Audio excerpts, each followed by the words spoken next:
Welcome to the deep dive. Today we're diving into something that's, well, it's everywhere. Self-help. You see it in books, podcasts, articles, courses. It seems like there's never been more material promising to improve your life. But here's the big question we want to tackle. Does any of it actually, work? And maybe more importantly, how can you use this stuff effectively? How do you avoid getting lost or maybe worse, following advice that isn't right for you? Exactly. And we really dug into this. We looked at several key sources, a research paper asking, do self-help books help? A really interesting report looking at how psychotherapy clients use self-help strategies in their own lives, and also an article from Harvard Medical School about what actually makes these programs helpful. So, yeah, we're here to kind of unpack all that and give you a clearer picture. Okay, great, because there's just so much self-help out there, but you definitely hear a lot of skepticism too. It seems like people either love it or are pretty wary. Why is that? What are the main concerns? Well, it's interesting. Critics worry that some self-help can give people false hope or maybe even be counterproductive. A really big limitation is this idea of a one-size-fits-all solution. It just doesn't work that way. Right, like a universal fix. Precisely. So, for example, optimism is pushed really heavily in a lot of books. But for someone who's naturally anxious, that constant push for positivity might actually make things worse. How so? Well, research suggests that for some people, something called defensive pessimism, sort of mentally preparing for potential downsides, is actually a more effective strategy for managing their anxiety. Relentless optimism can feel invalidating, maybe. That makes sense. And what about the advice itself? Are there common myths we should watch out for? Oh, absolutely. There are a few big ones, like the idea that venting your anger helps you get rid of it. Yeah, that seems intuitive. It does, but research actually shows it tends to keep the anger active. It sort of fuels it. Or, the advice to just focus on the positive when you're feeling really down. Sometimes that can just end up highlighting how miserable you actually feel, making the gap seem even bigger. Wow, okay. So it's really not just about grabbing any book off the shelf. It's about finding the right resource and critically reading it with a discerning eye. Exactly. You have to be critical. And another thing, beware of those really exaggerated claims, like a cure for all. That's a huge red flag. Right. Real improvement, whether it's in therapy or using self-help, it takes effort. It takes perseverance. It's not just about wishing or daydreaming.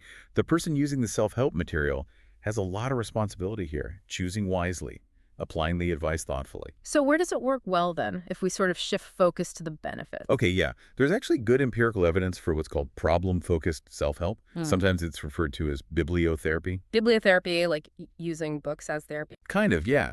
It can be really effective for specific things, like, say, mild to moderate depression or certain anxiety disorders. Some studies show it can be almost as effective as therapist-led treatment, especially for people who are really motivated and, have the resources to follow through. Okay, that's the problem-focused side. What about the other kind? Like books on relationships or personal growth, that kind of thing? Right, the more growth-oriented self-help. Things like improving relationships, self-actualization. The hard scientific evidence there is a bit thinner. It's harder to measure. But people still find value. Oh, definitely. Readers consistently report positive experiences. Things like feeling more self-confident, gaining new insights, finding more peace of mind. And we see this in practice, too, that report on psychotherapy clients show they often use self-help strategies alongside therapy. Like what kind of strategies? Things like hobbies, exercise, practicing mindfulness techniques they might read about. And they report that these things help improve their behaviors, their attitudes, and give them a stronger sense of self-efficacy, that feeling that they can manage things. That feeling of being capable, right. Okay, so it really sounds like knowing what you need is crucial. But with the sheer volume of stuff out there, how can you, our listener, actually figure out what's going to be genuinely helpful for you? That's the key question. Harvard Health Publishing actually offers a really helpful mnemonic. It's REST. REST. Okay, what does that stand for? So R is for research. Is the advice actually based on solid studies? Don't just take their word for it. Look for evidence. Okay. Our research. E is for expertise. What's the background of the person giving the advice? Are they qualified? And again, be really wary of those cure-for-all claims. Makes sense. E, expertise. S is for self-applicability. This is huge.